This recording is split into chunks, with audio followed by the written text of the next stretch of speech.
Kawasaki Barako 1 mga idol ha. Kawasaki Barako 1 na naka full wave ang kanyang regulator. Full wave ang kanyang regulator. Pero hindi naka full wave ang kanyang stator. So bukod pa doon mga idol, siguro hindi nila makuha yung kuryente nitong stator na to. Kasi nga pagka replacement mga idol ang stator na brand, ang pulser niya hindi ubrang plug and play lang. Kailangan may gagawin ka sa kanyang pulser para umabot dito sa kanyang lens. So yuyuko mo siya mga idol, tulad yan. So ito mga idol, mabilisan demo lang to kasi medyo hapon na. Yung magneto niya is pambarako 2. Yung stator niya is pambarako 1. So ito mga idol, halatado. So yan mga idol ha, yung stator niya na ginamit sa kanya bago pa yung kanyang stator. So ito mga idol, magneto niya pambarako 2, stator niya pambarako 1. So mangyayari nito mga idol, hindi ito maglalabas ng kuryente sa kanyang positive line katulad nito. Pag replacement, ito yung kanyang wire, lumabas ng stator, papasok ng regulator dito mga idol. Yan. Ito yung katambal niya, yung kulay dilaw tsaka yung kulay na pink.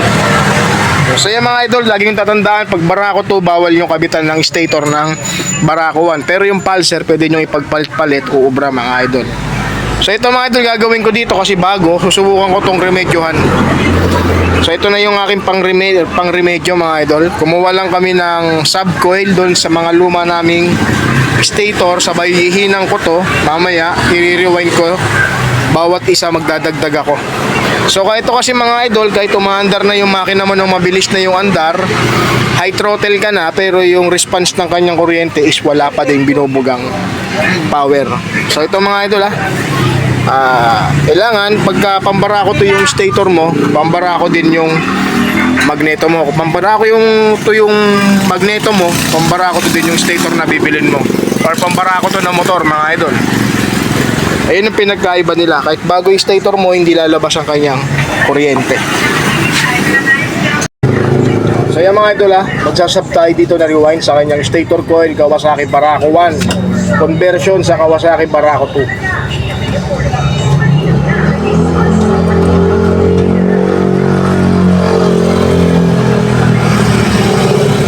So itong nilalagay ko mga idol, ako'y naninigurado lang. Kasi mahirap na pagka nag-grounded to sa loob, di mo alam kung grounded na sa loob na nag-i-spark na. Kasi nakatago to sa loob ng makina mga idol.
Itong ginagamit ko pang sub na rewind, galing na to sa luma naming mga pinagpalitan na stator.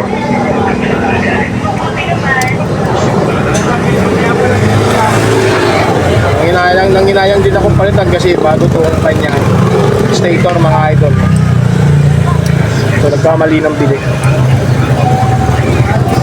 Kaya pala sabi nila, habang ginagamit nila yung motor, kusang nalolobat pagka lobat na yung battery, ka namamatay.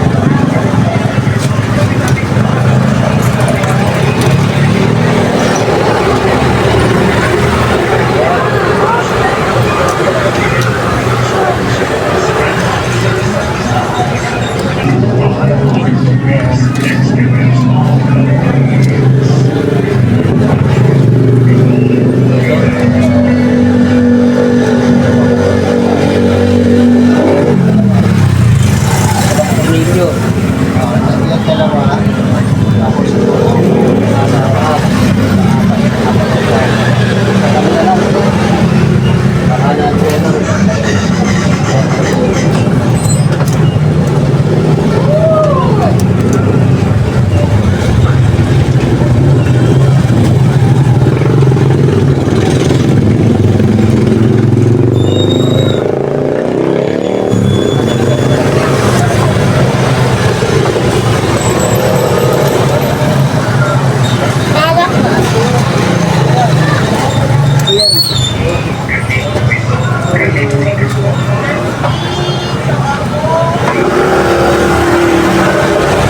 So yung mga idol ha, bumagkas kami sa isang lumang stator ng halos 3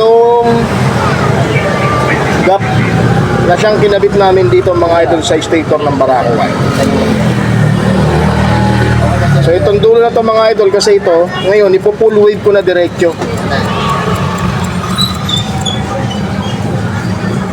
Kasi itong motor na to mga idol, segunda mano na to nabili. Kaya hindi nila alam kung ano yung mga issue pang ito.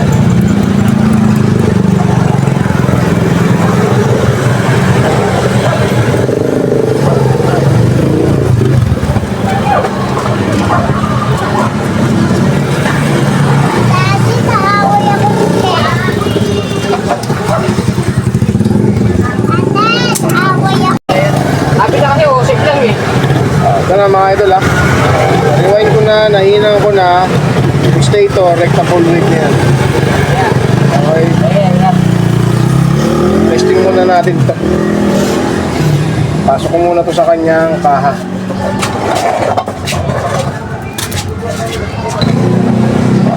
So yan mga idol ha, ito na. Nabit ko na yung stator. So testing na natin ito. Spring. Na po tayo, ano pa yun? So yung mga idol, ay kabit ko na yung ating stator na ni-rewind natin gamit yung mga luma nating pinagpalitan din na stator mga idol. So yan, testingin natin, gagamit tayo dito ng sub na wire. Boy, hawakan mo ito mo muna boy. Hawa kay Ramil. Walang. Gagamit tayo dito ng sub na wire. Itingnan natin kung gagana na ba yung kanyang pagiging full wave. So, ang magiging trigger nyo dito mga idol, yung dilaw na puro, tsaka yung puti din na puro mga idol. Saksak natin siya kahit alin dito sa dalawa. Ground natin yung isa. Dapat magbibigay siya ng kuryente. Pag-iilawin niya yung ating test light pag sinisipa. So, parang ganyan mga idol. Okay? Masipa pre. Yun o. Yun. Lakas ah. Tanginang yan. Okay, andar na to. So yan mga idol, naikabit ko na. Nagkaroon na siya ng kuryente na 12 volts. So isa na lang mga idol ang gagawin ko dito. Tap ko na lang dito yung pinaka-pulser niya sa wire na ito. Para okay na. Sarado na. All good. Okay, 2,000. Pre, pinatubo yung utak mo kasi pre ah. Ha? Okay, nakaraan nga, may ginawa kami ni Kuya Rapil eh. Scooter. Okay na pre. Dito na nakuha, pagsamantala.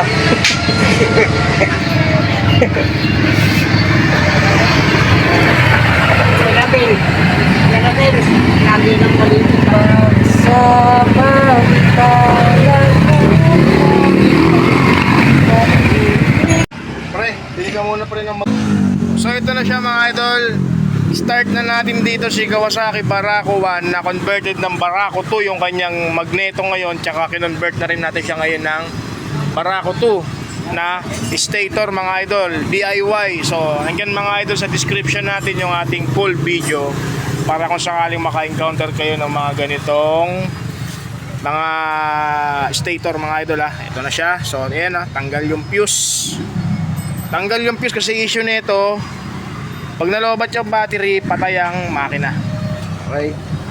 So tingnan natin yung kanyang, ayan yung binibigay na kuryente ng kanyang battery mga idol. Ito naman yung papunta sa stator, sa regulator. So start natin nang wala siyang battery.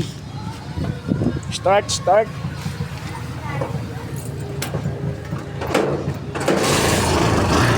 Ayan mga idol ha.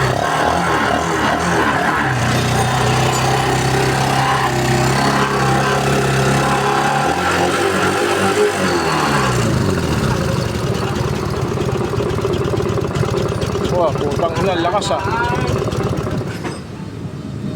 Cooler.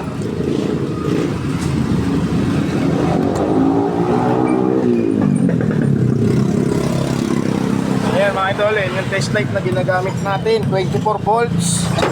Ah. Oh, sobrang lakas oh.